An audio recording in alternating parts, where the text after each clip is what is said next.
Hello friends, Standard 11 we are talking about the cash book and its types। इसमें हम 6 number का सम देख रहे हैं जिसमें तीनों है, तीन कॉलम है, डिस्काउंट, कैश एंड बैंक। तो वहाँ देखेंगे, यहाँ example number 6, from the following transaction prepare the column cash book of Shri Jethalal 2015 July 1st, opening bank cash balance 10,000 and bank overdraft 4,000। तो यहाँ जो 10,000 कैश बैलेंस है वो डेबिट साइड लिखेंगे, ओके। और बैंक ओवरड्राफ्ट जो दिया है वो बैंक में माइनस बैलेंस गिन सकते हैं, इसलिए क्या लिखेंगे, credit side, okay. Then 3, goods of the 3,000 purchase from a year at 10% cash discount and issue check of the necessary amount। यहाँ क्या किया हमने, परचेस किया है, तो यहाँ नेम नहीं लिखेंगे, परचेस अकाउंट लिखेंगे। 3,000 में से 10% कैश डिस्काउंट लिखेंगे। 3,000 का कैश डिस्काउंट कितना आएगा, 300 रुपीज़ 10%, और 2,700 यहाँ बैंक में लिखेंगे क्योंकि चेक मिला हुआ है, ओके। देन 5 नंबर देख लेते हैं। Salary of the 800 and stationery of the 700 paid by the cheque. हमने सैलरी और स्टेशनरी दोनों हमारे एक्सपेंस है और वो हमने पेड किया है तो कहाँ लिखेंगे, कैश बुक में, यहाँ credit side, stationery account and salary account. Cheque से किया है यानी बैंक की कॉलम में लिखेंगे, okay. 7 number, goods of the 6,000 purchase from the Babita at 10% trade discount, half of the amount paid by cash and the balance amount is paid by check। तो क्या लिखा, हमने परचेज किया है, किसके पास से, बबीता के पास से, तो उसका नेम नहीं लिखेंगे, परचेज अकाउंट लिखेंगे। तो यहाँ देखो परचेज अकाउंट 7 नंबर, और ट्रेड डिस्काउंट है वो तो सीधा माइनस ही करना है। 4,000 में से ट्रेड डिस्काउंट माइनस कर दे तो क्या बचेगा, 6,000 में से ट्रेड डिस्काउंट 600 माइनस कर दे, 5,400 रहेगा, और उसके half amount paid by the cash and balance amount is paid by cheque. तो आधी अमाउंट 54 का हाफ करेंगे 2,700 लिखेंगे, okay. Then 400 deposit in bank में हमने डिपॉजिट किया यानी कॉन्ट्रा में एंट्री होगी, बराबर।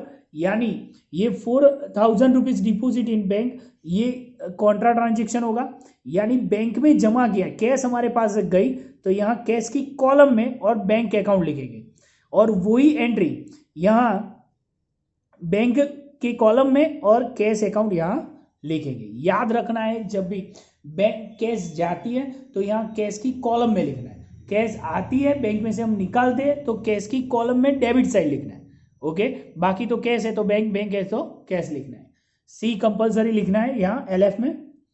Then cheque of the 6,000 issued to Popatlal toward the full settlement of the amount of 6,050, बराबर।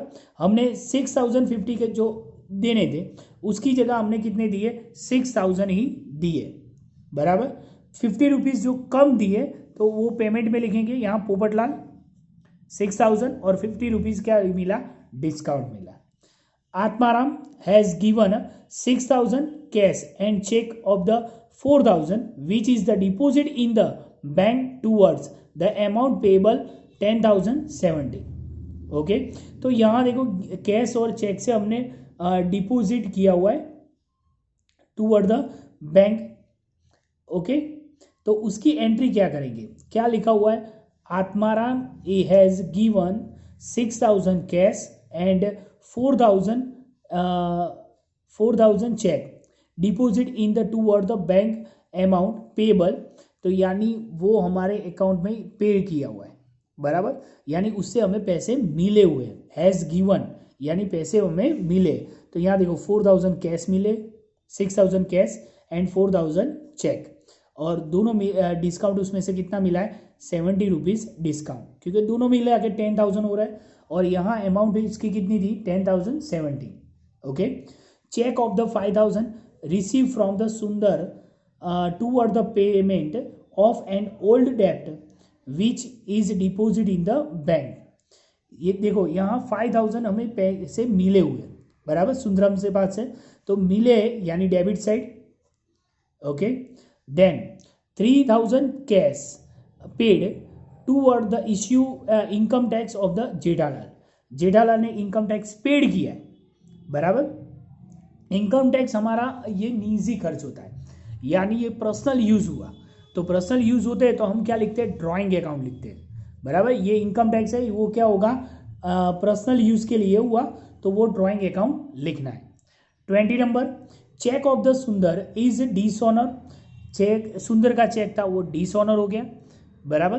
तो वो क्या करेंगे, तो वो यहाँ डेबिट साइड लिखा था, उसकी जगह हम क्या लिखेंगे, क्रेडिट साइड लिख देंगे, बराबर। चेक डिसऑनर लिखा ही हुआ है।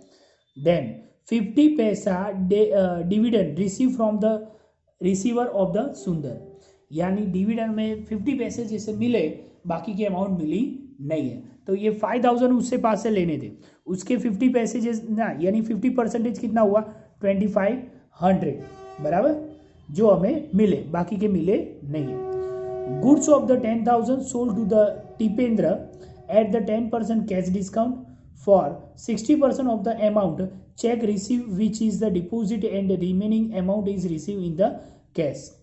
क्या था, 10,000 थे, सोल्ड किया है, 10% माइनस करते 10,000 में से, तो क्या बचेगा, यानी 1000, 9000 बचा, तो ये है कैश डिस्काउंट, तो उसकी एंट्री लिखेंगे कैश डिस्काउंट में।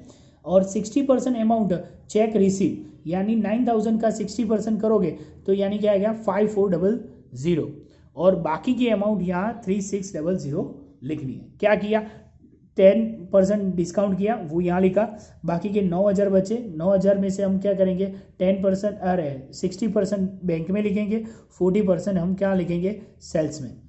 Okay, then after the keeping cash on hand 2000 remaining amount is deposit in the bank, बराबर। 2000 हमारे पास रखा, यानी बैलेंस हमने 2000 रखा, बाकी कैश का जो डिफरेंस निकालेंगे वो बैंक में रख देंगे, बराबर। तो ये क्या करेंगे, यहाँ देखो खास टोटल किया, डिस्काउंट का टोटल वैसे ही करना है, उसमें कुछ चेंज करने की जरूरत नहीं है, सीधा ही टोटल करना है।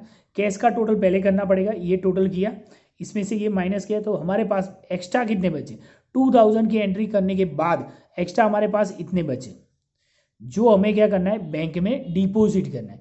तो ये डिपॉजिट यहाँ कैश में है, तो यहाँ बैंक अकाउंट लिखेंगे, कॉन्ट्रा एंट्री होगी, और यहाँ दूसरी एंट्री यहाँ लिखेंगे और कैश। ओके, अब कैश का बैंक का बैलेंस निकला ये टोटल हुआ, उसमें से बैलेंस कितना निकला, 296900, और वो नेक्स्ट मंथ आगे ले जाना है। ओके, बहुत सिंपल है। वैसा ही दूसरा सम दिया हुआ है 7 नंबर का, बराबर, डिस्काउंट, कैश और बैंक, वो आपको प्रैक्टिस के लिए घर पे करना है। पर उसमें नया यही है कि आरटीजीएस और एनईएफटी वो नया है, उसमें कुछ नहीं है, 2%, ये जो आरटीजीएस और ये है तो उसका चार्ज लिखना है, बराबर। बाकी सेम वैसे ही एंट्री यहाँ लिखनी है, जो 30 रुपीज़ चार्ज है तो वो यहाँ एक्स्ट्रा लिखना है। देखो यहाँ दिया हुआ है आरटीजीएस और एनईएफटी, बराबर, तो वो एक्स्ट्रा सिर्फ लिखना है, बाकी कुछ भी करने की जरूरत नहीं है। यहाँ 1 से लेके 7 तक के एग्जाम्पल और एक्सरसाइज में जो इसके रिलेटिव जो कैश बुक थी वही हमें करनी है, आगे कुछ भी करने की जरूरत नहीं है। ओके।